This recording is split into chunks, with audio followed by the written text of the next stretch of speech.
Hello, everyone. Welcome to my second airing for the day, and this is the podcast that I've named On the Record, where we have a little fireside chat with an industry leader or someone someone working on a project.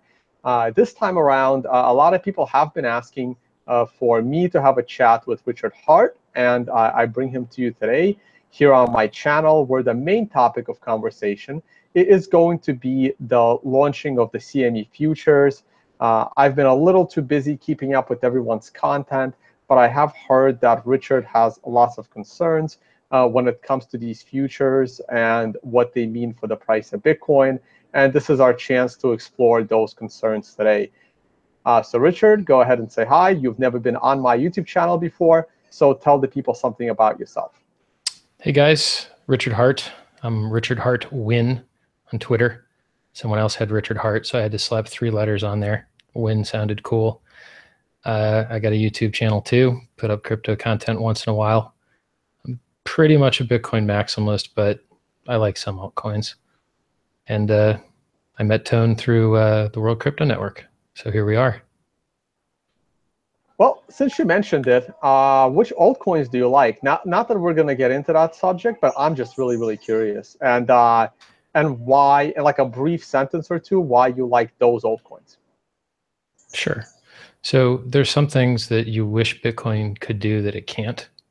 And until the software is upgraded or the ecosystem evolves so that you can, if you want to send somebody money truly anonymously, you can't easily do it with Bitcoin. You'd have to use mixers and hope that the coins you got out weren't tied to the coins that you put in. And, you'd have to be a rocket scientist to actually anonymously send someone money with Bitcoin. And there's other projects that do that better. So, Monero does it better. There's other ones that might, but, I hate most of the other ones. And then, if you were worried about scaling and block sizes, then things that are built on distributed acyclic graph instead of blockchains are cool. And in my opinion, the best of those projects is Byteball. It sucks that the price is so terrible, but the technology is super cool. It's got smart contracts built in. It's got an exchange built in where you can convert from Byteball to Bitcoin back and forth with an order book through a chat bot. You can write your own chat bots that do smart contracts, and it has anonymity features, and it doesn't use blocks, and it doesn't use mining. And it was fairly distributed with no pre-mine. I think 1% pre-mine actually for a foundation or something. It's just super cool tech and works really well. And the value is like nothing. Price like died. Those are the only 2 altcoins I can think of that I actually like. All right, cool. And just out of curiosity, Litecoin's been pumping. What's your opinion on that one? Litecoin's interesting as a test bed to roll out new things before they hit Bitcoin to see if they work. So for instance, Litecoin was a cool test bed for when we rolled out SegWit. They got SegWit first. And, people felt much better rolling out SegWit on Bitcoin because there was $1 million bounty on Litecoin that if you could hack SegWit, you could have the $1 million. And that inspired a lot of confidence. So I like Litecoin as a test bed. That's cool. I mean, I guess I don't have a problem with that coin. Seems like it serves a useful function. Yeah, no, I agree with you on Litecoin. And of course, we both agreed that Ethereum is just a shit show. And I've made an argument that OneCoin is not as scammy as Ethereum. I don't know. Maybe that's going a little too far. It's a little too far. I mean, the difference is with OneCoin, you're going to lose money. But with Ethereum, it's like a honeypot that tricks developers into losing money to bugs. Because if you write software, you will have bugs. And if you write financial blockchain software that has bugs, you lose the money. So hundreds and hundreds and hundreds of millions of dollars get lost to bugs, and it will always be the case because they don't use formally proven languages. And even if they did, you get failures around the parts that you formally proved because you can't test all the other parts that your system's talking to. So it's just, if you want maximum problems and maximum bugs, use a Turing complete language. If you want minimum problems and minimum bugs, turn the opcodes off like Bitcoin did. Bitcoin was designed to have a storefront in it. They turned it off. They were thinking about, having some poker thing in there, I think. You can look up the history. But there's other features that they were thinking of rolling in there, and they turned them off so that you'd have less bugs. And look, it worked great. Less options to screw up. Yeah, no, and on that same note, like my view is that, look, it's only a matter of time before OneCoin is no longer with us, but Ethereum is going to just grow bigger and bigger and bigger until it, it's going to fail. Let's just hope it's not too big to fail, and take down all of these ICOs with them. So anyway, all right, let's let's get to the topic of the day, and that's of course the CME future. Like the CBOE futures launched like a week ago, and I thought that was like weird that they come out of nowhere. They pre-run the CME futures. To me, the CBOE are options experts, not futures experts. I would never trade a CBOE future, and like I expected, they have less leverage, they have less liquidity. And I think that they are going to be almost irrelevant once the CME launches. So let me kick this off by doing a quick screen share here, and maximize my screen a little bit. Hold on a second here.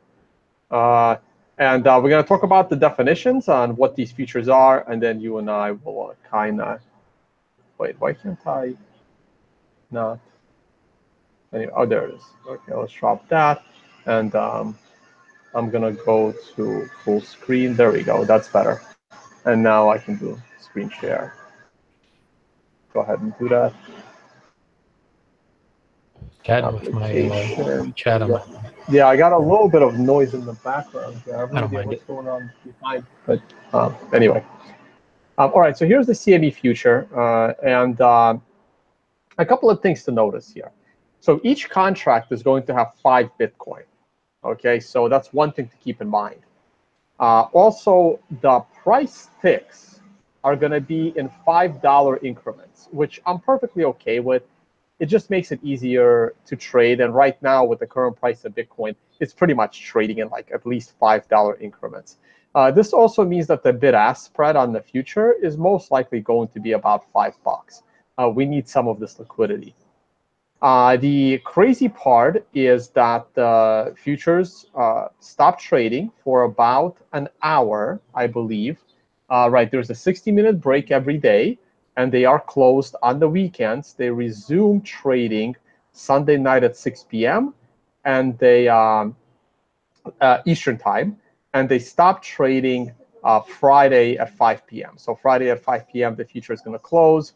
Sunday at 6 p.m. the future is going to open. So that's a a 2-day window of no trade, which is going to be problematic. Okay.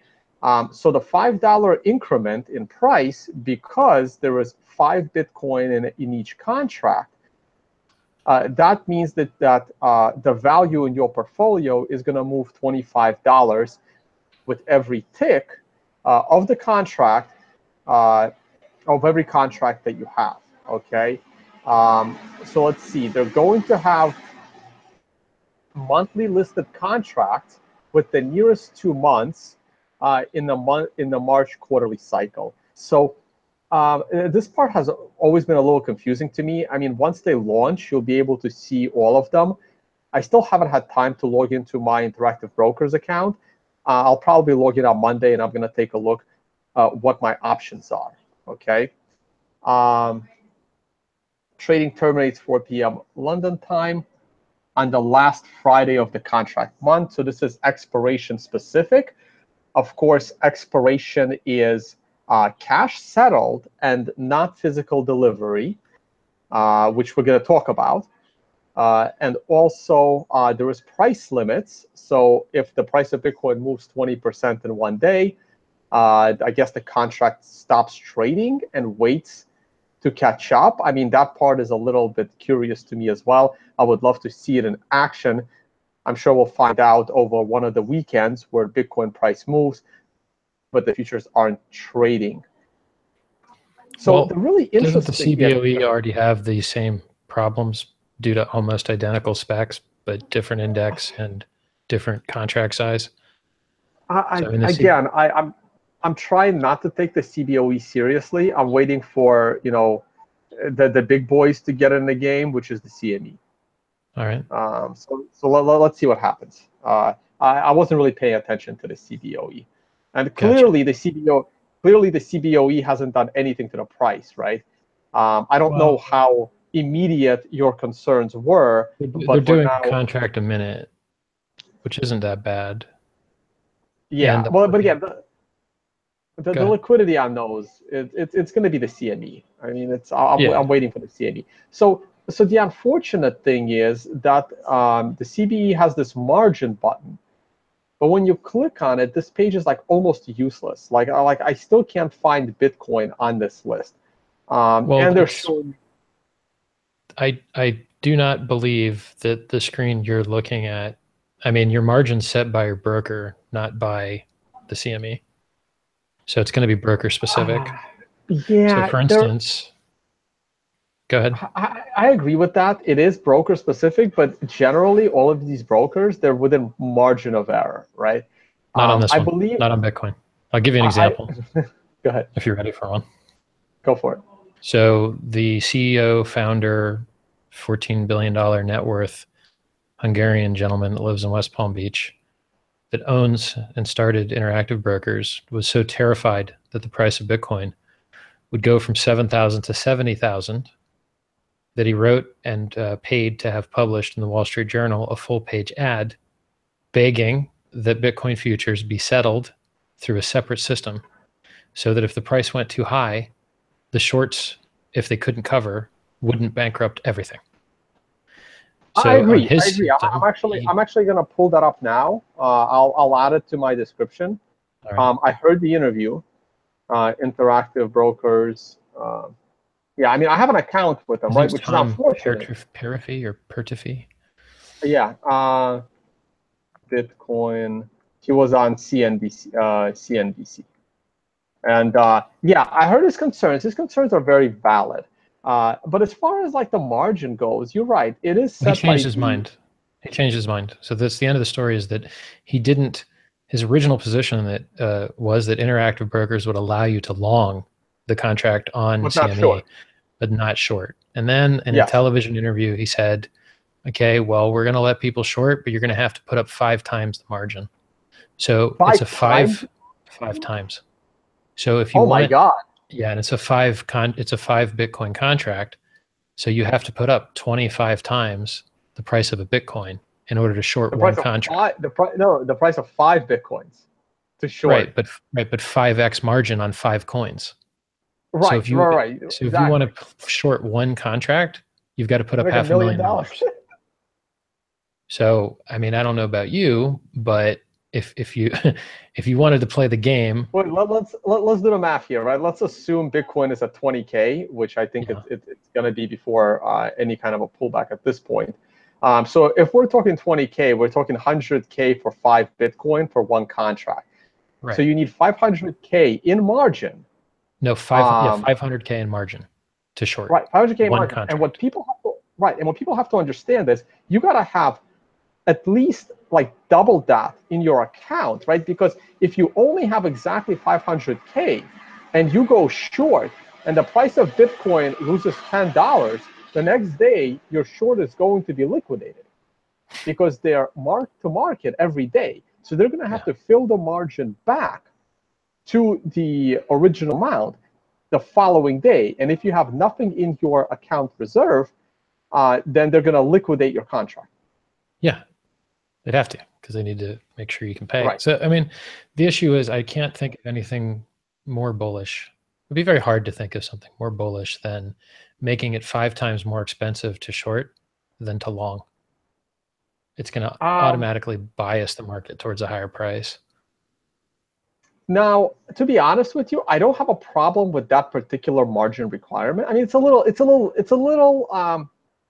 it's a little excessive. I honestly think that 100% margin on a short would have been fine. I think it would have been fine. The lock, you can't, because the lock limits. The market will stay limit up. So you need extra room to run when you can't ever exit your position because the market's permanently locked limit up. And that's what he's worried about. He's worried that he won't be able to resell your contract. Never get out. If, let's say, right, if the price of Bitcoin goes up, let's say 30% over the weekend, you got a big problem. The following day, if it continues to go up 20% a day, you are never able to liquidate that contract. And your liability to the exchange, or in this case, your liability to your broker, is all of your assets, unless you're isolated with an LLC or some type of magic. If you short Bitcoin and Bitcoin stays lock limit up every day, you will go bankrupt, and there's a chance that whoever your counterparty was, the broker, could also go bankrupt, and there's a chance that the clearinghouse that the broker deals with, that is in between him and the CME, it's a chance they go bankrupt too. So don't short Bitcoin unless you want to risk total destruction and annihilation. Yeah, I mean, the history of Bitcoin is shorts getting wrecked constantly. Well, the only way to get around that, I mean, well, not forever, right? I mean, these contracts do expire every month. So either way, at the end of the month, it's over, right? I mean, it's not going to be a perpetual long, right? That's so true. They do have expirations, right? So one way to mitigate this is to have weekly expirations and not let people go further out. And then the worst case scenario is, it stays locked. The contracts that were active completely close out, and then you got to wait till it stabilizes before anyone can take on another position. Yep. I mean, if you look at the chart, why would you want to short that? We're going parabolic. The green candles are getting taller and they're coming faster. If you short into a mania, you done screwed up, boy. You're going to lose it all. I agree. But the market will turn sooner or later. We will have a bit of a downturn. Some people could be using them to hedge, right? If you have Bitcoin and you can sell forward at a nice, 10% premium. Yeah, I can explain cash and Why carry not? if you want. One of us needs to explain cash and carry, because it's all anyone cares about is, how is the cash settled futures going to affect the spot price? I just can't get it. I don't understand. We have to explain that. Go for it. I can do it or you can do it. Okay. Go ahead. So if Bitcoin futures expiring in 3 months are trading at a 10% premium, you sell that future and you buy Bitcoin spot. You buy the Bitcoin now and you sell the future contract, and you make the 10% difference by waiting 3 months till it expires. That's it. You sell the future, which is a higher price, and you buy the Bitcoin, which is a lower price. This pushes down the future contract price and up the spot price. It's called cash and carry. And all you got to do is have an account, buy your spot, and wait. And that's it. Easy, right? Locked in your profit. Well, it's not that easy, right? Sorry, I'm muting because of the truck going by. All right, so let's talk about two things with this. So it's very likely that a lot of the shops have already looked to do this, because I heard that OTC markets went nuts when it looked like this futures thing was going to become a definite. And this could be one of the reasons why Bitcoin went up from my expected pullback around 7.5 and then just about 10K, and then we exploded all the way to 16K. So this could be preparations for this type of trading.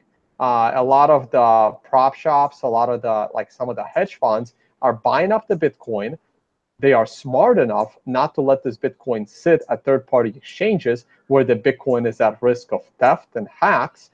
So they are taking possession of that Bitcoin. They have the Bitcoin in collateral, so that they are in a position to short Bitcoin in the futures market. And worst case scenario, they will just have the collateral on hand to prevent their hedge fund from going broke in case they are wrong on the short trade. So a lot of the funds probably have already prepared for this if they were going to do it. You agree? The issue, so the problem with that, everyone wants to dream that there's this new thing that's going to change everything is coming. And what you find out half the time is that really what's causing the thing is the same thing that's always been causing the thing. So Bitcoin's been going up exponentially, as have the Google searches, as have the wallet downloads, as have the hardware storage devices sales, as have the YouTube videos, as have the altcoins. everything's growing exponentially in this space to the point where websites can barely stay up. And everyone thinks they're DDoS attacks, but they're not. Maybe once in a while they are. They're just too many users hitting F5 because they care a lot. The charting websites go down, the exchanges go down, the CBOE retail website went down because people really care about this stuff, and there's millions of us now. So that is the reason the price is going up. And as you can see by the CBOE volume, there are Wall Street people filling up their bags now, and they have giant bags to fill, and they will ramp in, and they will scale in, and they will blow up this bubble squared, just like they did with real estate, just like they did with education costs. Everything Wall Street looks at, they blow up in a giant bubble in. Well, we've got one bubble. Let's blow it up with another bubble, combine them, make a bubble squared. Let's make the biggest bubble the world's ever seen. No, we can debate that. No, we can debate that. I don't think Wall Street. Look, Wall Street was selling all those derivatives, but it hurt them more than anybody, right? It's not like Wall Street profited. They got bailed out. Yeah. Anyway, maybe we'll have a different podcast on that part. And I was at Bear Stearns during the financial crisis. That was actually kind of interesting. Okay, one or two guys didn't get bailed out, but a lot of guys did. But hey, but no. I actually heard direct reports that OTC went crazy. This is why everybody wants it, including OTC. But retail customers don't go OTC. Not many. Well, small family offices do. Small ones. But I do think that there was enough demand from big players to buy up the Bitcoin because they're going to want that collateral if they're going to profit from the short, okay? Because here's the thing. If they're going to be profiting from the short of the futures and they really want to make their position stick, they would need to be selling the underlying to help drive the price down. And we're probably going to get into that in a little bit later as far as how can you manipulate the futures. Now, from what I'm hearing, the margin requirement on the long side is only 35%. Is that what you saw as well? I've heard 44% to open and 40% to maintain. That's the CBOE side. Oh, okay. All right. I heard the CME is at 35%. It could be. Okay. So that's still pretty, but that's still a lot of margin. So let me explain that for our viewers because they're still a little confused on these things. Because remember, so many people are now experts at trading, and the only experience they have with any broker is like Poloniex or Bittrex, right? But they think they're expert traders, right? Right, exactly, right. Which is the life that I'm dealing with right now. But I don't mind. It's great. I have a huge customer base for helping people learn how to trade. But okay, so let me explain how the margin works, right? So for the CME, let's talk about we already discussed the short position. So when Bitcoin is at 20,000, you will need 500,000 in margin, and you better have some reserve because every night that margin goes back to break even of 500,000 if the price stays, in that vicinity. So on the long side, if Bitcoin is 20,000, there is 5 Bitcoin in a contract. That's 100,000 notional. That's the financial term for the value of your position, the value of one long future contract in Bitcoin, notional of 100,000.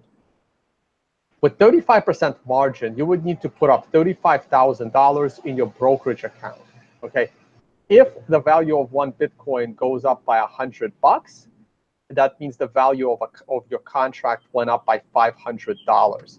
That means you will be credited $500 into your available funds account, and basically, in order to maintain your margin of, just over $35,000, like $35,000 and let's say $50 or something, right? So you'll be credited just under $500 into your account. Also means that if Bitcoin loses $100, that means your notional is not 100,000 anymore. It is now $99,500, and you would need 35% of that in your margin. So they would have to take a little bit of money from your account in order to maintain a 35% margin on that. Okay, so you do need more money in your account than the margin requirement if you want to hold on to your position for more than a day, because the moment if it drops on your first day, they will liquidate your contract. So the whole point of these futures is that there is enough liquidity that the moment you can't refill your margin, your contract would immediately get sold on the open market and to another buyer and seller. The problem happens if your contract needs to be liquidated and there's nobody who wants to pick up your side of the contract. So now there is this slippage going on, which is why you have this giant margin cushion, so that while there's slippage, you're still responsible for that. If you blow through your entire margin and you have no more funds in your account, now there is this gap.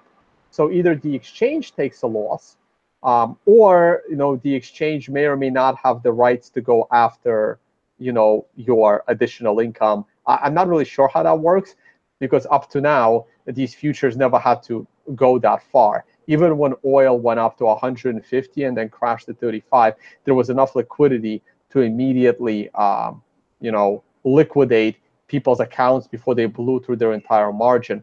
And the margin on oil is only like 2%. It's something ridiculously small. Same thing on the S&P 500, same thing on gold. The margin is like 2%. So a standard oil contract is 1,000 barrels, right? Let's say each barrel is $50. So the notional on this contract, $50 a barrel for 1,000 barrels, is $50,000. During the trading hours, you're only required to have about $2,000, $2,000 to $3,000 in margin. So you're only putting up $2,000 to control $50,000 notional. So 2,000 on 50,000 is about 4%. So your margin is about 4% of the notional of that contract. So just so it makes sense for people, because the moment you fall under your margin and you can't refill it, they easily liquidate it on the open market. Okay, so what are your concerns, Richard, about these futures besides what we already discussed and the comments of Thomas Peterffy, Petterfy?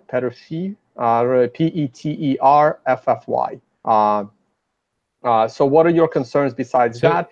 What do you think this means for the underlying price of Bitcoin? I think that everything is in a bubble because they print the cash. They keep printing it, and they're not willing to increase interest rates. So they're cooking everything, and they're raising all the prices up. And this has the effect of making the rich richer, the poor poorer, because the poor's assets get multiplied by 10%, and the rich's assets get multiplied by 10%. And look at the notational differences. The rich people multiplied a big number, poor people multiplied a little number. So people, brokers, financiers, bankers, rich folks, everybody, they want return on their investment. They want yield. They want percentage gains. And Bitcoin gives those better than any other product in the world. And being able to get margin on that multiplies those gains, since it's going up more often than it goes down. And being able to choose your risk level by being able to buy down your risk by selling some portion of your portfolio as an income play into the future, right? By, shorting or longing or whatever your strategy is. If you're a miner, I mean, there's a lot of options. You could do options too. I mean, LedgerX does, 50, 100 coins a day of volume, and you could do options. You could sell puts, you can sell calls, you can buy puts, you can buy calls, you can sell futures, you can buy futures. This whole portfolio is going to allow more people to get in, to play with it. And some people are going to get rich, and some people are going to get very poor. And historically, a market like this, that's a bull run that the world's never seen before, all that's happening is people that can't believe in the bubble, they can't believe in the mania, they short it, and they give all their money to the longs that believe in the psychosis. And they keep shorting it, they keep getting destroyed, they keep getting margin called, the shorters keep handing their money to the people that are crazy long in the top. Long in the top just keeps going up, crazy, right? Right, It but won't always be that okay, way. but right, A but year or two later, it stops. But for now, someone's got to take the shorter's money. Why not you? Why not me? right, Why not? but again, right, I'm not following your concern here, right? Because I mean, people that listen to guys like Peter Schiff, to all these other gloom and doomers, I mean, the little guy is being convinced to short the stock market for years and years and years, No, and they keep don't short giving the their stock market. money to the longs, right? Yeah, Um, don't short anything. Everything's in a bubble. Seriously, they print the money for free. It's not real money. It's a I digital currency with no issuance cap. right, but Don't short anything. and it's funny because I've actually at a conference. I was at a Martin Armstrong conference. I met a guy that had like a big bear on his business cards, and I forgot what he calls himself. But all this guy ever does is short, and he makes a lot of money because he properly shorts things. But that's an exception. I agree with you. That's an exception, Most right? people don't But survive. I mean, the vast majority of market I participants that agree. get Okay, wealthy are so with the trend. I know, but I think we're getting way like to like an over macro scale. I was actually Okay. curious what your specific concerns were for Bitcoin related to this, but I don't since you think there's brought any. it I up, don't have any concerns but whatsoever. but since I you think brought it's it up, totally bullish. I will comment that I mean the Fed is expecting to raise rates about 4 times next year. We'll see if they will. Well, I'm not saying they will. I'm saying I I'm know, sure they're expecting to. Yeah. I know. The Wall Street expectation is for 4 interest rate raises in 2018. So we'll see if they're going to do it. Okay. Um, They won't. so they will Wall or they won't. Street decides who gets elected. Who gets elected decides what laws get passed. And I know the Fed is supposed to be separate and isolated, but they all go to the same parties and have the same friends. You're Right. not going to see the interest rate raised and screw over all their corporate buddies that prefer to expand their businesses with free loans. It's not going to happen. It's just not going to happen.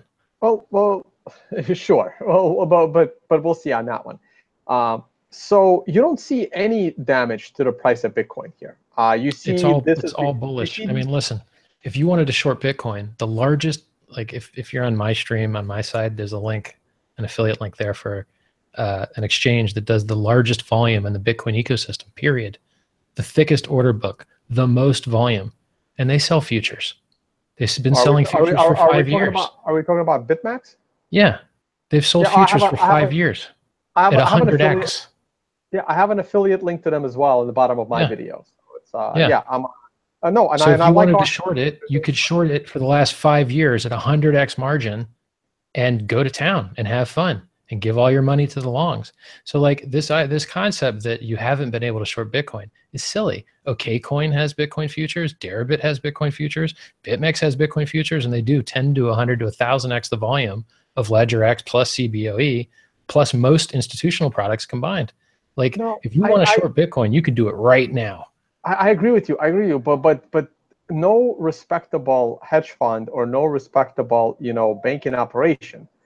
I mean, some of them do, but like a lot of them would stay away from it. Like if I was an advisor to a hedge fund, I would tell them to do this in the CME contracts. Do not put your or client money at an unregulated exchange and in Bitcoin because it can get hacked, right? Now you can Yep. buy the Bitcoin yourself. You can be responsible for your own cold storage for your clients. That's different. And then you can go ahead and trade long or short that the CME futures are here. And that matters to me personally because I have not traded any Bitcoin on any Bitcoin exchange for that specific reason for over a year.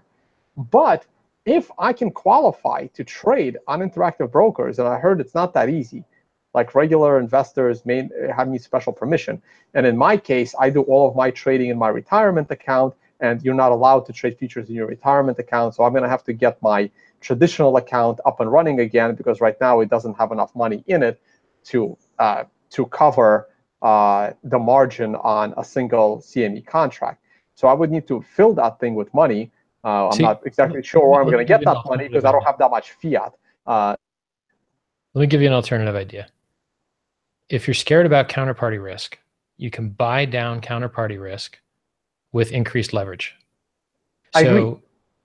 So if you take a 10x leverage position instead of a 1x leverage position, you're going to get liquidated 10 times faster if the market moves against you.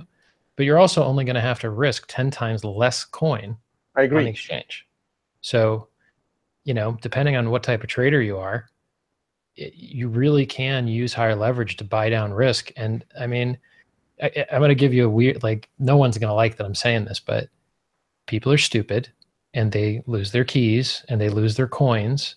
And I think for a lot of people, unfortunately, regrettably, for some large portion of people, their coins will be safer on the CME in cash form or safer on BitMEX with their security than with their own security. As stupid as that sounds, as terrible as it is, it's opposite the idea of the whole project, but it's reality, right? A lot of idiots lose their keys and screw up or get hacked or have a gun put to their head. And, you know, if your coins are on BitMEX, they only do withdrawals once a day. So even if someone did put a gun to your head, you couldn't get your coins out, right? Like, it's just interesting that in some cases, if there's not a real certain reason for people to believe that their security is better than some exchanges. Not all exchanges, but, you know, don't overestimate how bad people's security is. They lose their keys to malware. They lose their keys to leaving their password next to their computer. They lose their keys to friends. They lose their keys to jaded lovers. You know, so either have amazing security or put your coins on some exchange that you feel they're safe. Well, right. But the point is, with the CME, there's no coins to put up because they're all cash settled. Now, what is your view on cash settlement of the CME futures versus physical delivery? Because you probably didn't watch a few days ago, like 3 or 4 days ago, I did an interview with an old school futures trader from like the 70s who currently trades on BitMEX, loves Bitcoin, his view was that cash settlement is completely terrible, and they should have been physical delivery. And I take the other side of that debate. I think it's really good that they're cash settled and not physical delivery, because by not having the CME futures be physical delivery, the CME futures should play very minimal role in Bitcoin's price discovery. Well, I mean, so this is one of those probabilistic things. If you want futures that settle with delivery, get an account on LedgerX or work with someone that does, because they'll give you physical delivery, and they do what, 50 coins volume a day. They did 50 coins yesterday. If you want to play cash and have a great counterparty, not saying LedgerX isn't, they might be, they probably are, they're licensed out the yin yang. You know, you're not going to get a better counterparty in this world than CME and their broker network. You know, and like you said, great network infrastructure, you know, this stuff works right, and it has worked right for a long time. I love that.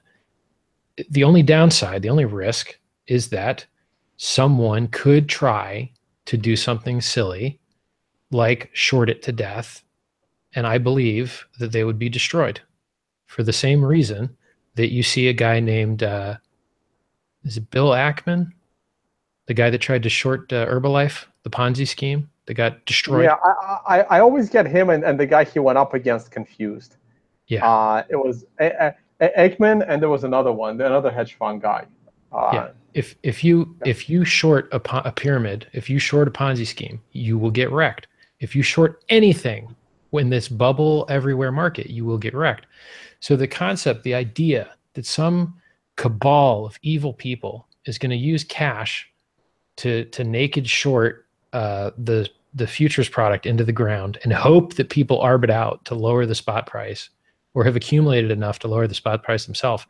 All of that is so complicated and so risky that any person with half a brain cell would just long it and pump it and go with the trend and get richer with less risk. It's a bubble. Let's ride it. I agree. Let's ride it. Carl Icahn was the other guy. That's right. Yeah. Man, I remember that Herbalife insanity. It's still going. Still going. Yeah. I mean, Herbalife is an MLM. Yeah. We have MLMs in the Bitcoin mining world, right? What do you call it? Big Club is an MLM. We can talk about your opinion on them, but I guess a side discussion. MLMs are bad. MLM, okay. In the ideal world, you have production, you have the consumption, you have the minimum amount of rent-seeking middlemen in the way. An MLM is the opposite. There's production, there's consumption, and And then there's this maximum possible number of people doing nothing in the middle. It's the most disgusting business model that chews people up and destroys them. 95, 98% of people that join Herbalife lose money. How's that good for the world? And then the people that buy the products pay for overpriced crap. Oh yeah. Oh no. Yeah. So how is this good for anybody? Yeah, they're all like that, like Organo Gold in the coffee space, Mary Kay, and stupid. Yeah. It's the worst. It's bad for everybody. Yeah.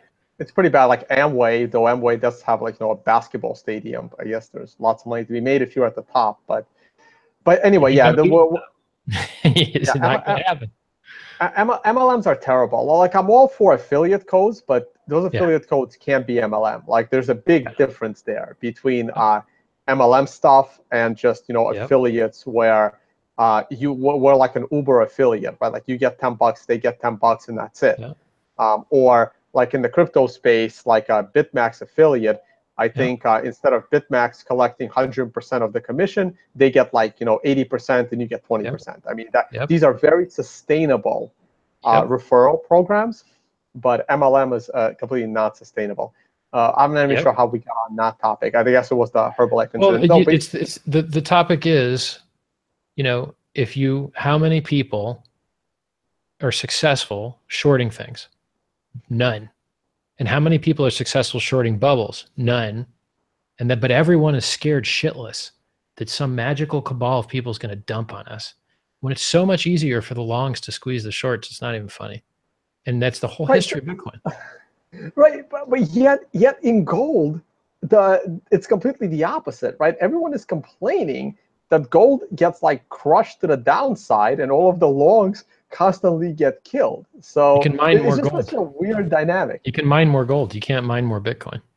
You can actually go and get more gold out of the ground if you want to. And gold had a history.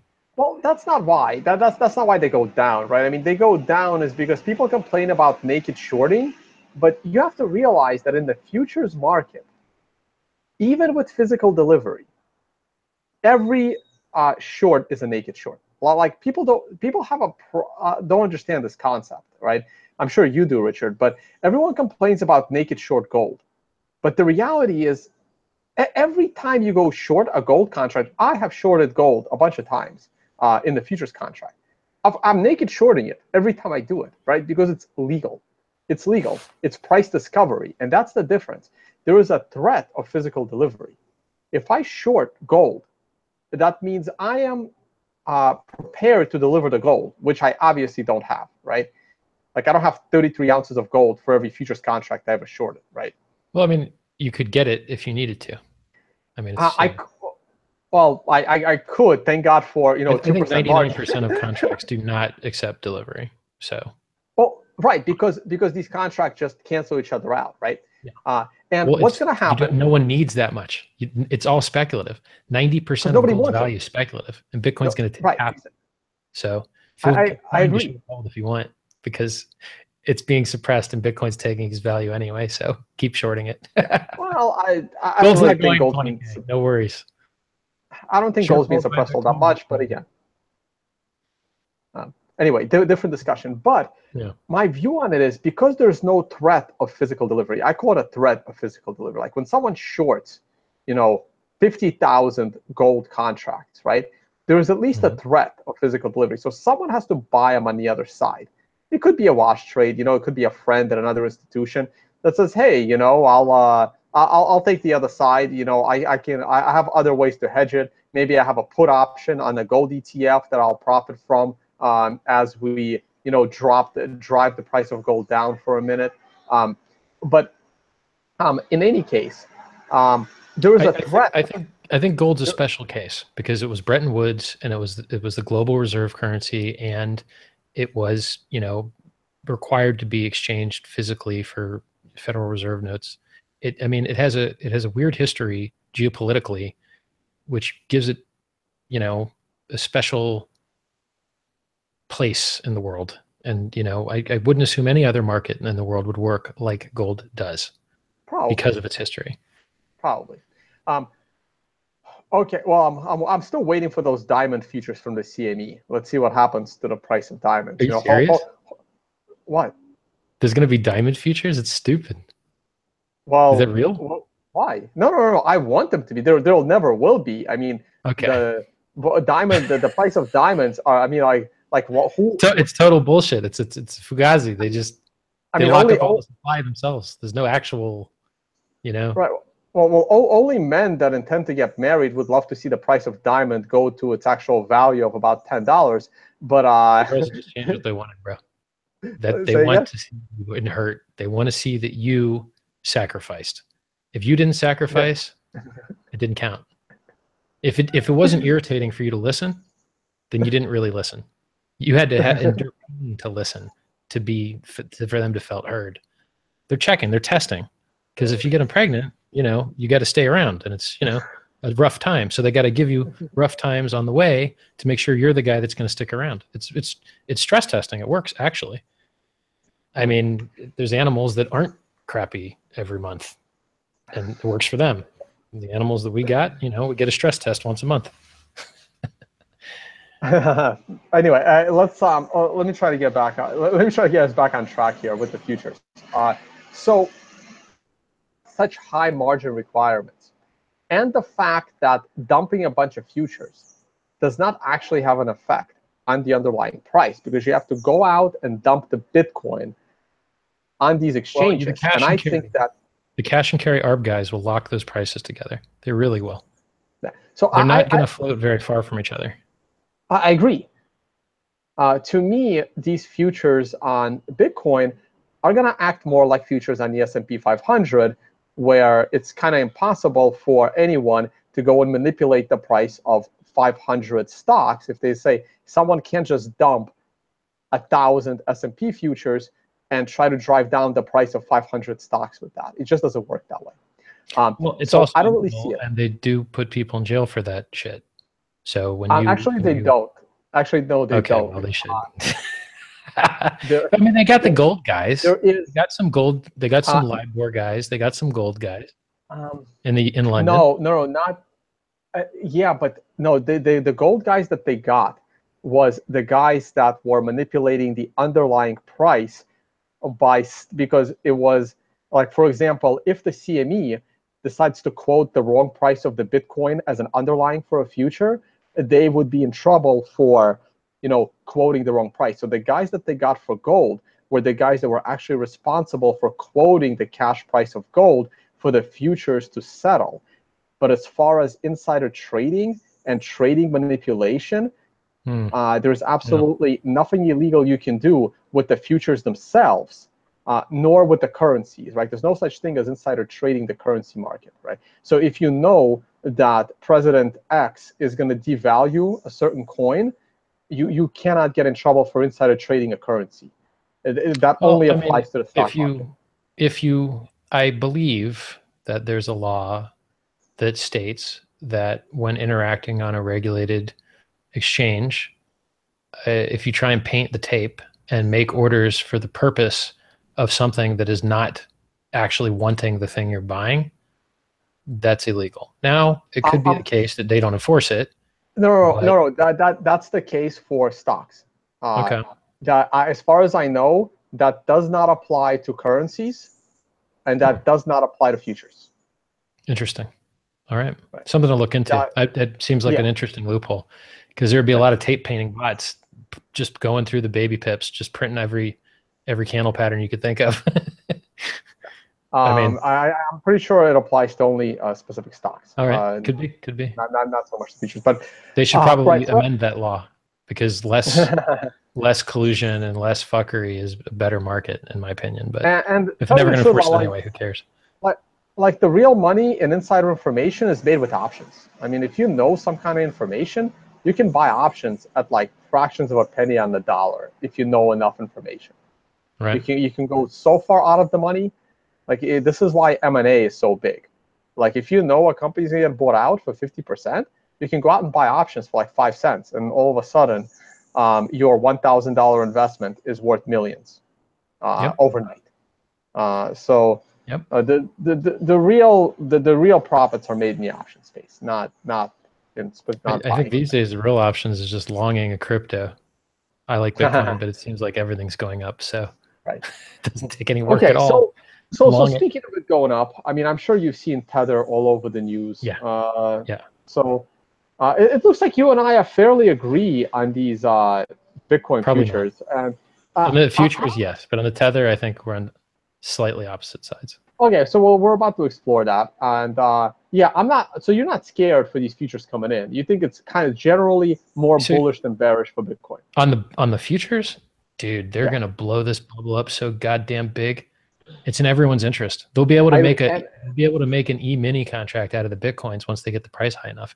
You'll get a Bitcoin mini contract. This is their new toy, dude. How many new commodities get listed per decade? This gold was listed 40 years ago. Gold was listed 40 years ago. Bitcoin got listed now. This is the new toy, man. Yeah, I think they listed uranium recently. Yeah, they're going to blow this bubble up, dude. Oh, it's going to be so beautiful. It's good. I mean, I undercalled it. People called me crazy when I said 20K before Christmas. They called me crazy. They called me stupid.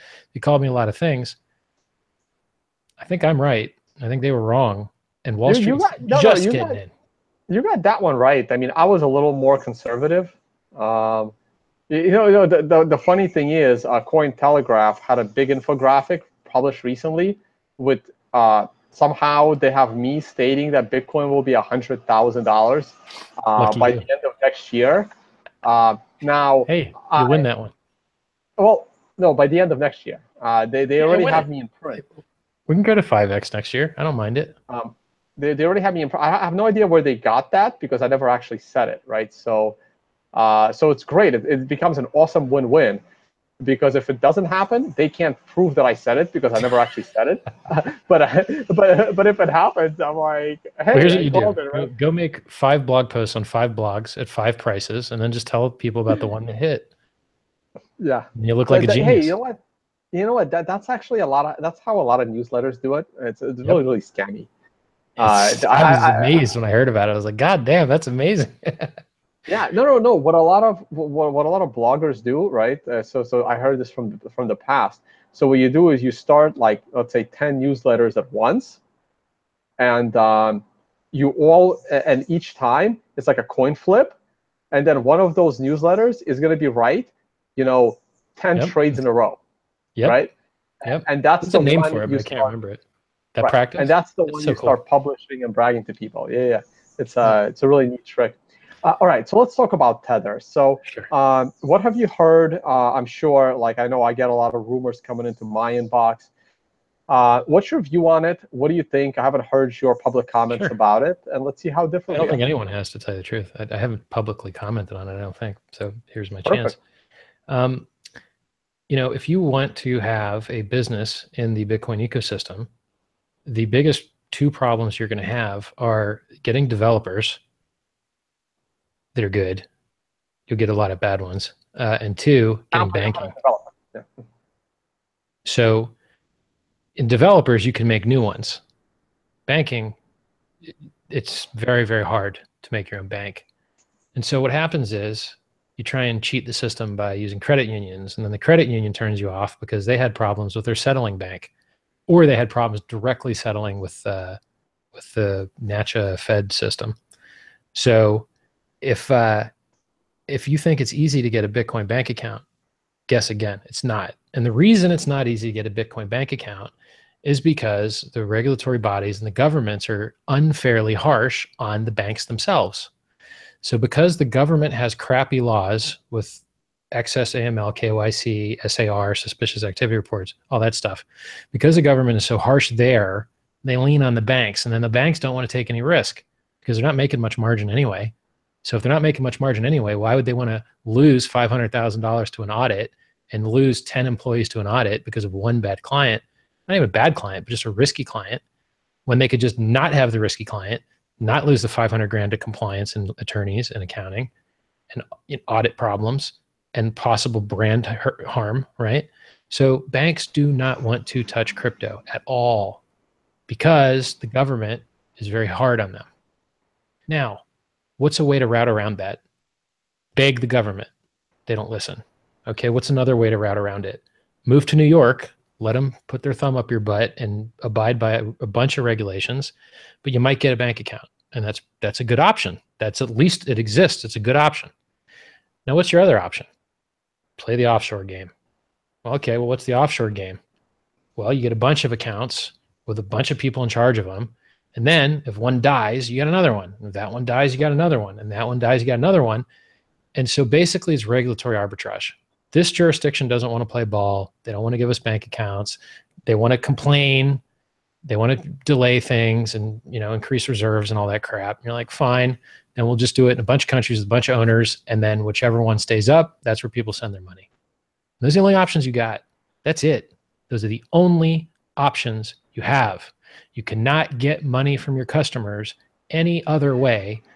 You could try and take PayPal. They'll shut you off. You can try and take Western Union. They'll shut you off. You can try and take MoneyGram. They'll shut you off. You could do credit card fraud and pretend you're a different business. They'll shut you off. You might go to jail.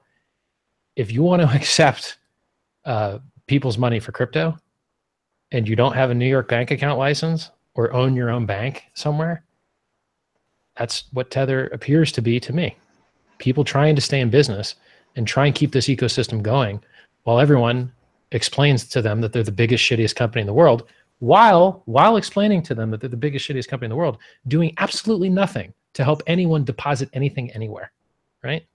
So everyone like, you know, that guy on Twitter who posts once every 5 minutes, full-time job, what is he doing to help anyone? What is he doing to help you get your deposit to someplace useful? Are we talking about Bitfinex or? Yeah, I just, when I consider people to be more harm than good, I just don't advertise them. So I don't but I'm not sure if you're talking about someone from the Tether or someone that's Tether troll. I'm talking about who you mentioned just a second ago. Okay, got it. If you want me to value your opinion, you got to bring something useful to the table. If you want to talk shit, but not offer any solutions, shut the fuck up. Okay? Nobody wants to deal with these offshore counterparties anyway. And so let me tell you this, right? Tether could collapse, right? But you know what else? They could just decide not to send you your money from a central bank account. What's the difference? You have a counterparty, right? You have a counterparty. You either trust them or you don't. So if Bitfinex had a single bank account, they could just be like, you know what? We're just going to buy crack with us and smoke it. Sorry, guys. And everyone would lose their money. Or they could have 50 bank accounts and invent some blockchain thing called Tether. And then if they wanted to just take your money and smoke crack with it, they could. So like from my perspective, since you're already at the total and complete mercy of the administrators of the system, isn't the blockchain side where you get to see some things and account for some things infinitely better than the black box that is every other company that you deal with? Look around your house and tell me the thing that you got an audited report from the counterparty. Oh, look, Shure Microphone. You know how much money they made last year? I don't know. And they won't tell me if I call them and ask them. And by the way, like people ask for like an audit. So let's say you ran an exchange and you had accounts all over the place and you had, you know, different owners all over the place for redundancy. And someone said, prove to me you're legit. And you go, okay, well, here's the bank accounts, here's the owners, and here's the amounts. And you know what they're going to say? They're going to say, that's not good enough because you might have encumbered those funds. You might have actually entered into other agreements and already loaned that money out or promised that money to other people. So you can't even give these people what the fuck they want because what they want is impossible to give them. It can't be given, right? So it just drives me crazy because go build something better or go advertise people use CME or go advertise people use CBOE or go advertise people use LedgerX or go advertise people use higher margin to reduce counterparty risk or do something that solves the fucking problem. But don't shit talk a company that's doing the best they can. I mean, look, it's just another exchange. Exchanges get hacked. Exchanges get failed. You know, it's not great. But what are your options, right? Your options are other counterparties which suck equally with less oversight, with no blockchain insight at all. So in a world of suck versus suck versus suck, this suck seems reasonable. And if you want better counterparties, they're available to you now for some things. Anyway, if you don't like a company, it ain't because of Tether, because they could just not use Tether and steal all your money anyway. They do whatever they want. They have the keys, right? That's my take on Tether. The reason I don't want to defend them is because if they blow up, I look like the asshole that defended the thing that blew up. I don't like, you know, Tether doesn't need to blow up for an exchange to screw you. They can just screw you. They don't need Tether to screw you at all. All right. So, in your opinion, and the answer could be I don't care. Yeah. Do you think there is $1 for every Tether sitting in some bank we're assuming is in Taiwan? Do you think yes? Do you think it's freshly reserved, or you really don't care? It probably approaches one. I think there's a whole shitload of dollars, and it probably approaches one. And I would be worried. I would be worried about Tethers inflating the price if they were the price leader instead of the price laggard. Their price is lowest or second lowest constantly. So they're not inflating the price with Tethers. I know that. And if you remove money from their system, they issue Tethers on removal, so you can't even trade it. I mean, if it was tradable, people would be making money on it and not publicizing it. You can't. Wait, it's not tradable. I heard it was tradable on Kraken. You can go long sometimes or it goes short up, Tether sometimes it goes down. No. I'm saying if you when you saw Tethers were issued, there's a bot that I watch that lets me know every time Tethers are issued. Yes. Like before I went to the opera, I saw that there was something like 75 or 100 million in Tethers issued today, but we don't know. So Tethers are usually issued when people are withdrawing money from Bitfinex, not depositing it. Sometimes no. Oh, you mean they're issued on both? They're probably issued on both sides. Right. And you can't trade the damn thing. So you know that the Tethers were issued, but you can't trade it unless you do chain analysis and try and figure out which addresses cause which coins to go up, or if they send certain amounts, or if they send certain amounts in series. The damn Tethers are not pumping the price on Finex, and they're not tradable when they print. You can't just long Bitcoin every time they get printed. You'll get wiped out. I mean, it's 50-50, right? You might as well just flip a coin and not pay the fees. So what's left? What's left is, the system could be Fugazi and it's all fake, but it could be all fake without the stupid Tethers. They don't need the Tethers to be fake. They could have their own central bank account and just be like, wait. So again, I must have missed your answer to the question. Do you think there is $1 for every Tether? I think there's a shitload of dollars, and that they get a shitload of wires, and they go into people's bank accounts. And if you want your wire, they'll send it out to you. And the minute that you start hearing people complaining that they're not getting their wires, then you can be concerned. But for a company that's making millions of dollars a day, I don't think that's true. Well, where are the complaints, bro? I mean, it's the internet. People complain as a religion. People complain that don't even have a business relationship. Here's why I don't think that's true, and that's simple, right? If Bitfinex was making millions of dollars a day, the $76 million hack would have been, completely paid back within 5 months. You know that the space has changed in the last, like the volumes have all 10x'd in dollar amount because the values of the cryptos that are traded have 10x'd, and then the number of people trading them is like 5x'd. So there's like 50x more money in the space as a service provider than there was a year ago. So everyone's profitability went up 50x basically, from a 10 times increase in the price and a 5 times increase in users. And I'm probably being conservative. It's probably more than a 5 times increase in users. So everybody that was making like shit ski money a year ago, they're making 50x now, unless they had scaling problems, or they weren't charging based on dollar volume. If they were just charging flat fee, then they wouldn't have gotten wildly more popular. I mean, look, if that exchange failed and if Tether turned out to be 100% bullshit, it's never mattered less because now you've got better counterparties. Coinbase is a good counterparty. They're regulated out the ass. CME and all those brokers are great counterparties and they're regulated out the ass. So if Bitcoin was ever going to be able to withstand some type of bullshittery hack, now's the time. And by the way, BTCE got shut down. Does Bitcoin care? Back. China banned Bitcoin. They're back. BTC is back. What I'm saying is, like, every time, like, Ross Ulbricht got arrested, does Bitcoin care? Oh, look, South Korea is going to propose some regulations. South Korea is leading in price today. So I don't care about any of these things. There's too much mania and too many people that want it. So I do think that issues with Tether will have a bigger ripple through the system than perhaps you do.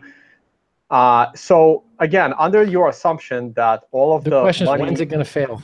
Maybe it fails 8 years from now, 6 years, 5 years. You can't be out of the market. You got to be long in this thing. No, I completely agree. I mean, nobody knows when it's going to fail. Like, who knew when Bernie Madoff was going to fail, right? Who knew when Mt. Gox was going to fail? Like, nobody knows, right? Nobody knows when these things come. And they usually come at the worst possible time for you personally if you're involved in anything related to that, right? Yeah. I call it the FUD just, line. yeah, Right when the price just hits a certain point that makes you happy, the FUD comes out. Yeah. And you do your dip. So my view on it is this, right? If there is all that money back in Tether, I don't understand how Tether is any different than eGold. And you remember eGold, right? Yeah. Right. But now whose side are you on, Mr. Decentralized Crypto guy? Right. So if you're going to argue, that this is a violation of regulation, to some degree, our podcast talking about it is probably a violation of a regulation as well. I mean, arguing that things are against regulations is not a strong argument. No, I'm not arguing. No, I'm not arguing that it's against regulation. I'm arguing that it's very eGold naive. worked really well until they shut that shit down from being centralized. Right. Exactly. So to me, this is my problem with Tether. I didn't care about Tether when it was a $10 million problem. Tether, if it's not $1 billion, it'll be $1 billion within a month or two. Okay. So they've already rolled out a competitive thing to fail over to if Tether fails. I don't know what it's called, but they rolled one out.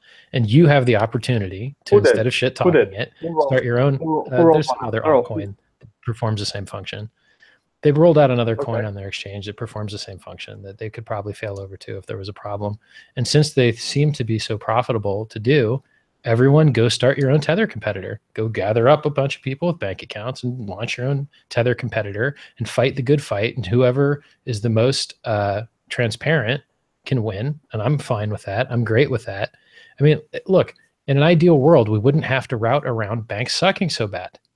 But we don't live in an ideal world, right? So in the world that we got, if everyone's got to play games, this is what games looks like. Right. No, what my thought on it was that to me, if the money is sitting there, it's another eGold, and it's not that. It's not that I'm not here to be the regulatory police here, right? I'm just saying that it's naive to think that the way Tether is going to end is any different than the way eGold ended. They're going to show up and they're going to take the underlying dollars or whether that's gold, and then your whole project goes up. But what are you going to do? Like you try and route around it the best you can. Yeah, exactly. Which is why I would not be holding any Tether. So the question becomes, if Tether goes up, what does it do to the crypto markets? Well, okay. Let's see. It's going to hurt shitcoin exchanges because Tether probably buys as many shitcoins as it does Bitcoin, maybe more. Probably more. And then I mean, look at I'll give you an example, okay? A lot of people had a lot of millions of dollars on Mt. Gox, and they didn't get their money, and they didn't get their coins.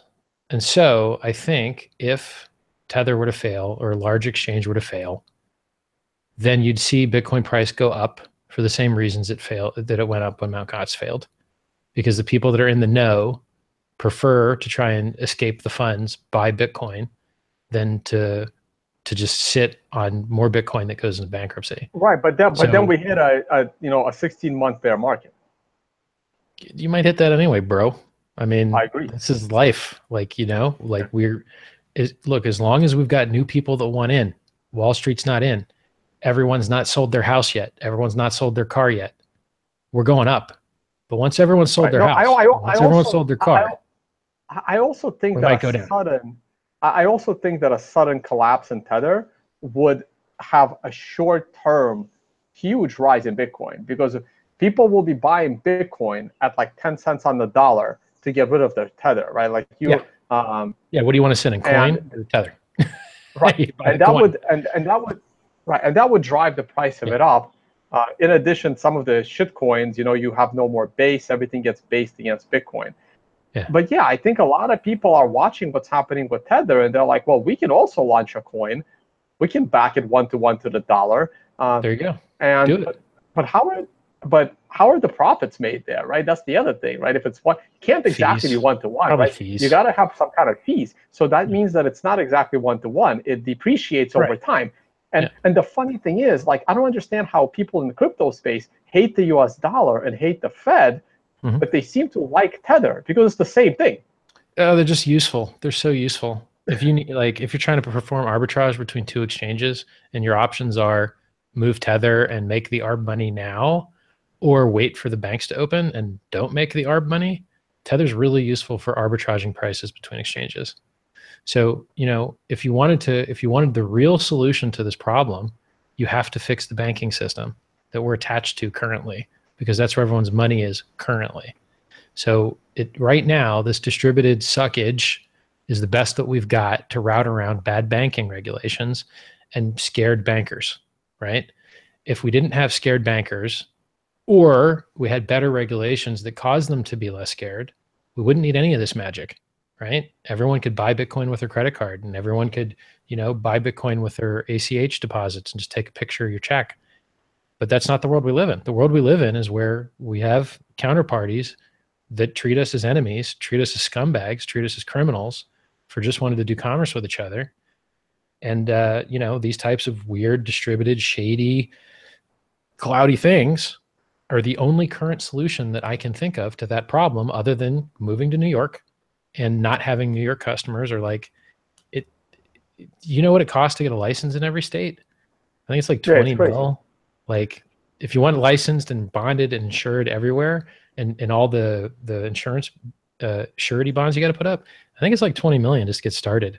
And then you get to operate at low margins because you're competing with Coinbase that's venture funded and done rounds at 100 mil or more.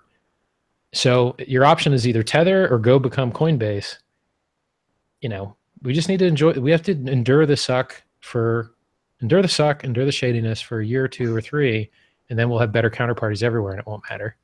Yeah, it's amazing. Like, the crypto space is like as shady as it's not our fault, bro. It's the existing system's fault, man. I mean, it's the reason we had to start in the first place.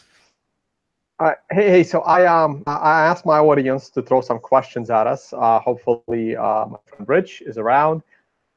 So in the meantime, I got about 20 minutes maximum. Anything else you want to talk about? Any topics you want to explore? Let me think. Futures, bullish, mania, bullish, Lightning Network, super cool. I got something. Did you watch the recent Jimmy Song versus Roger Ver debate? I didn't. Was it any good? Okay. I heard it was terrible, but I haven't seen it myself. I'm like scared to watch it. You had one with Roger as well, yeah, and I've had one with Roger, and I saw yours. I mean, I know Jimmy is disappointed in how he did. He thought he was going to do better. Where are we going? Where are we going? Talking points, and he sticks to them. Yeah, so I mean, I kind of have an idea of where we're going wrong, and I advise everyone not to debate Roger. But the time's over. Right, and the thing is, well, first of all, it's obvious which is the real Bitcoin. But besides that, right? Besides that, my view on these debates is the problem is that when Roger interrupts, he changes the topic. Yeah, and it makes you look like a nutcase because you haven't explained the previous topic, and now you're going crazy trying to frantically explain the next one in 2 sentences of something very, very complicated before he changes the topic and screams censorship as you're trying to explain a technical aspect. So my view on it is, if anyone in the future is going to be debating Roger, have a middleman, neutral or not, it doesn't matter, with a finger on the mute button, one person explain the technical aspect of things. If one person has been saying the same talking points for a few years and has practiced them and sharpened them and seen everyone's counters, he's like the left-handed boxer, right? He's used to fighting righties, but as a righty, you're not used to fighting a lefty. He has the advantage, right? He has home field advantage. So if you allow him to get into his talking points at all, he'll eat up the time with him and you won't win. And the other issue is, like, for the same reason I won't mention certain trolls, I just ghost them, depower them. It's not fun to screw with me because I don't respond, I don't react, and they just don't exist to me. That's how you have to treat shitcoiners that want to pump affiliate links. That's how you got to treat everyone that by fighting back, you lose. You got to let them harm you and just eat the harm and don't fight back. So if Roger Ver wants to pretend that his Bitcoin is the real Bitcoin, and steal all the hard work and code of the people that he demonizes, right? His project's built on code written through the hard labor and effort of the volunteers that he shit talks all the time about being evil, right? He uses their labor for his own profit while harming the real network, while harming the reputations of people that wrote that code, right? So when you install a Bitcoin fake, I'm going to call it Bitcoin fake, right? I'm calling it Chinese knockoffs now. When you install that and it runs, large portions of that do run well, they run well because a volunteer wrote it.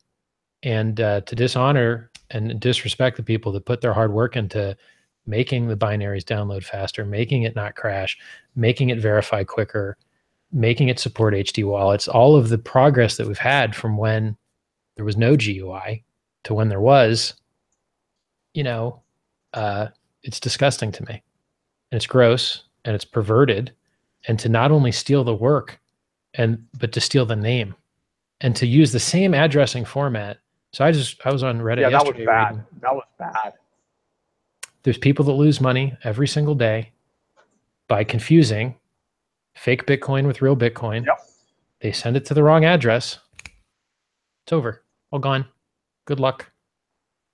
So bad. So terrible. And to get into, it's literally, it's Judas. It's used to be on the team, not on the team anymore. Used to be for Bitcoin. Now he's for harming it. Now he's for shit talking it. Now he's for paying to say bad things about it.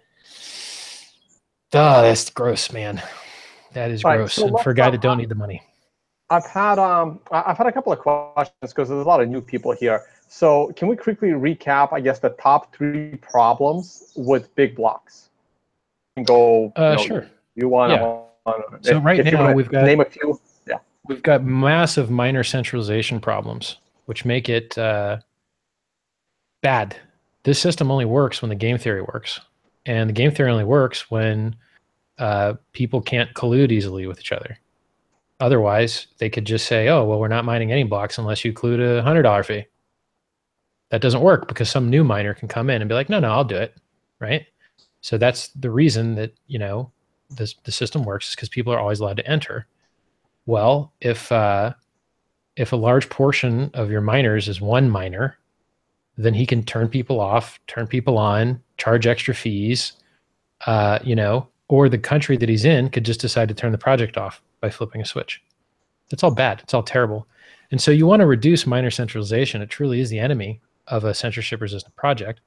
And one of the ways you reduce it is by making the blocks smaller and easier to work with, so more devices can mine them. And it reduces the latency before you can start mining your next block, because every millisecond you wait to get the next block is a millisecond you're at a disadvantage to other people. So there's a natural collusion that occurs where people want to be closer to each other so that they can get access to the next block faster, so they can get an advantage over everyone else that had to wait for it. So they get the next block faster, they can start building on it faster, then they can get it out to the other people faster, and then their little local chain outruns everyone else's chain, and it's bad for the system. So larger blocks lead to centralization, leads to weakness. Right. Smaller blocks are better. Furthermore, let me just echo that. That was also my point during my debates, is that with a larger block, first of all, these blocks aren't full on their side, right? Let's say the blocks start to get full. A larger block, I call it block propagation. Once a miner mines a block, it has to move through the entire system for other miners to validate the block. A lot of miners are very, very lazy. They don't even care to validate the block. They immediately start mining for the following block. So the bigger the block, the longer the time it takes to move the block around, the more empty blocks we will have being mined. In addition, a bigger block being moved through the system benefits the biggest miner, because he will find the most number of blocks, and he already has an advantage on looking for the next block to begin with, because he knows what he's found. So bigger blocks literally lead to more miner centralization, just from that aspect. In addition, larger blocks create this problem of you running your own node. And a lot of people are very confused on running your own node, maybe you can help out. I know I have a lot of new followers. Sure. So go ahead and start. Just mention the importance of running your own node, and maybe I can add to that afterwards. So if you don't run your own node, you don't know what rules your money is playing by. If you don't run your own node and someone changes the rules, you could spend your money in a way you didn't understand, to a party that you didn't understand. You might not even be talking to the real network. How do you know, right? When you run your own node, you know what rules are on there. Am I going to accept 2 meg blocks? Am I going to accept 4 meg blocks? Am I going to signal for SegWit? Am I going to retransmit blocks that have SegWit in it, right? You get to make all those decisions when you run your own node. If you don't run your own node, you're at the mercy of whoever does, right? So if running your own node puts you in charge of the logic by which your money can be spent or by which you can be paid. So it's useful. It also allows people in your area to download blocks from you quickly. It allows you to support the transactions per second and bandwidth that the whole network has to onboard new users, because people have to download these chains from scratch, 160 gigs, right? So it doesn't hurt to run your own node if you can do it, and it helps the network. Just make sure that you open up, I think it's port 8333, so that it can actually talk to the rest of the world. It's not. It's a bit of a. It's not as easy. I've set up my own node. It's if you're not technical, get ready to give up a day to do it, but it's worth it. I mean, if you install Bitcoin Core client, you actually have a full node. You just need to open up the port and go in the options and tell it to talk to the rest of the world. Right, which on some routers is a little more complicated than on others. At least that was my experience. Yeah, it can be hard, and it may lock up. The more throughput you put through your crappy home router, the more often you're going to have to reboot it. Sucks a little bit, right? Because the DHCP and the NAT tables and all the little logic that's going on in there fills up and dies, unfortunately. Well, let me tell you what happened at scaling in San Francisco, right? So Tweedledee and Tweedledum. So we're talking Peter R. and Andrew Stone. Get up there on stage and start talking about how great 1 gigabyte blocks are. Okay, and I got to ask a question, and at the end, and I made myself look. I mean, I said it straight up. Look, I am right now about a year and a half ago. Or not even, wow, time flies.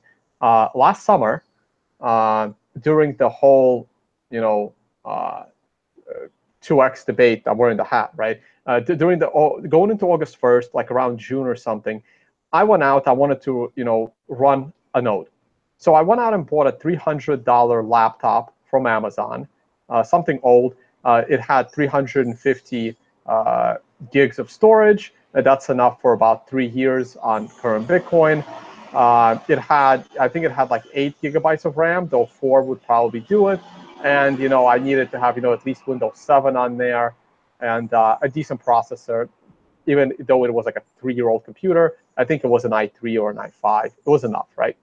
So I bought this laptop for about $300, and I started running my own node on it. And these guys are up there talking about 1 gigabyte blocks every 10 minutes. So 1 gigabyte block every 10 minutes. So we're talking, Jesus Your hard Christ, drive would fill up in 10 minutes. Exactly. So I ask my question, and I tell them, hey, so I'm running my node on a 5-year-old laptop with a 350 gig hard drive for the next few years. What do you expect me to do with a 1 gigabyte block instead of a 1 megabyte block? And they basically laughed and said, well, if you don't have 20, they didn't say it like this, but basically it was the fake Satoshi answer. If you don't have $20,000 to run a node, let somebody else do it. So they're literally looking to centralize the system, so 3 people or 3 corporations control all of your Bitcoin in the future. Yeah, it's terrible. It's dumb. People always forget that the name of this game is decentralization for the purpose of censorship resistance. And if you forget that game, men with guns will remind you that decentralization makes you less of a target, makes this thing work well. So we need less centralization. We need less mining centralization. We need more competition. We need more geographic distribution, more game theory, incentive distribution. And the more that we have, the safer and more secure this network is. Because so we got bad things can happen, and they almost did with SegWit 2x. Oh yeah, so it would have been bad. It would have been bad. When we avoided it due to the people taking their own power and refusing to run their code and enforcing code that stopped their code. Thank God. All right. Hey, so we got about 5 minutes. I got one interesting question. Someone asked, are there any hard forks you're looking forward to, Richard? I love all the hard forks. I love every friendly hard fork you got. If you want to have the option of doing your experiment on an altcoin that people have to buy, or the existing user base of Bitcoin holders, I prefer the free coins and the existing user base and the fair distribution, hopefully, right? Have you sold all of your Bcash yet? I never talk about what I do. But I have written the guide back when Bcash was 0.19 on how to do it, and still on my Twitter. So if you want to learn how to dump your Bcash, I wrote the guide on how to do it with a virtual machine that's free, so their malware crap client doesn't steal your keys. I'm just saying, if you downloaded a malware client, I'm sure they're. Have you written one? Have you written one for BGold? I did not. Okay. Probably should. Yeah, I've sold all of my Bcash. First chance I had, and but I have not had time to even pull out my BGold. Now that the price is so low, I probably won't even bother. Well, the magic of dumping your fork coins quickly is that you get more real coin, and then that real coin gets more new fork coins, and so you're creating a bigger snowball that gets bigger and bigger as it rolls down the hill. That's true. So if you dumped your Bcash at 0.19, you got 19% extra Bitcoin. Yeah, no, I dumped mine earlier than that. I got about 10%. I dumped it at about 0.1, which is higher than it is right now. So. Yeah. I mean, I think that as these forks come out at higher and higher rates, their value. I don't think they're going to be higher rates. I think they're going to die out. Man, as long as you can get a ticker on an exchange, people are going to buy it. So I don't care. That's true. I keep begging people. I keep begging people to pump the BGold so that I can sell it. Yeah. All right. Hey, one final question, because I do have to go. And I mean, you have a lot of hair, and my audience loves making fun of my hair. So what Shave do you your think? Head, man. Shave it. No, I have to get value out of it. I mean, Andreas just got like $2 million for. You ain't getting $2 million, dog. There's only one Andreas. So how much do you think I should set a pot for that once the pot I think you could generate $2,500 to $3,500. I think would be no in Bitcoin. I was thinking like start a collection plate for like maybe 10 Bitcoin, and the moment it hits 10 Bitcoin, I shave my head live on camera. I guess I'll lowball you. I think you could get $2,500 on like a 10-day wait is my guess. But hey, dude, no. I don't want this to be 10. I don't want to be shaving my head in 10 days. I want this to build like 6 months of anticipation. I want people to get so frustrated with my hair. No, but you're gonna have to wear the hair the whole time. You're gonna have to keep wearing it. I know. Like I'm hiding my hair for now. So I was thinking 1 Bitcoin equals $100,000, or there is 10 Bitcoin in my collection plate, whichever comes first. All right. Well, hey, you could put 5 in your own plate and buy down, right? Buy yourself some. I don't want to shave my head faster. I'm not in a rush for this. I haven't worked out since the day I started doing video content, like about a year ago. So at this point, if I go to a shaved head, I just gonna look like a cancer patient. Dude, I'm gonna tell you the truth. I think you look like a Vulcan with the high eyebrows on the edges and the. I used to, man. When I had a little more hair, man. You look like, I mean, Vulcans are smart, bro. You're in the right genre and industry for that look, bro. I don't know what I look like. Crypto Liberace, Crypto Dracula. I get that a lot. But someone took the Twitter handle. There's already a Crypto Dracula. Unfortunately. Oh, really? Yeah. I was going to register it. I'm like, taken. Damn. Man. All right, man. Hey, Richard. It's good talking to you, bro. Hey, thank you so much for coming on. We got to do this again. We'll come up with like with a big list of topics, and maybe we'll like knock them out over another good. show. Anything? Any end statements? Let's go 20K. Let's go 25K. Long it. Take a little margin. Look, if you're willing to hold Bitcoin because you think it's going up, not down, take half X margin, right? The price would have to go down threefold to wipe you out. But if it goes up, you get 50% more money. I like being long Bitcoin. I think being long Bitcoin at low leverage is beautiful. I think it's free money in a bull market. Yeah. All right. Well, thank you. Tone's got an affiliate link. I've got an affiliate link. Long Bitcoin to get rich. That's it, man. Well, thank you very much for tuning in, guys. I will be bringing on more On the Record series, which is where I do a fireside chat with people. I was thinking of doing like a crypto scam on futures, but in this case, this would have been a terrible title for it. These are better. I will try to find that guest to talk about all of the Ethereum problems in the next crypto scam episode, probably from Colombia. I will be off to Colombia on Saturday. Maybe I'll find some time there. If there's a good internet connection, I'll try to get out some more content. And tune in every morning where me and Jimmy Song talk about the price of Bitcoin and the latest news. I'm looking at the price of Bitcoin now. Nothing has changed from this morning. Go check out that video. And we'll see. Maybe there is another pump coming soon. And on this note, I will see you all next time.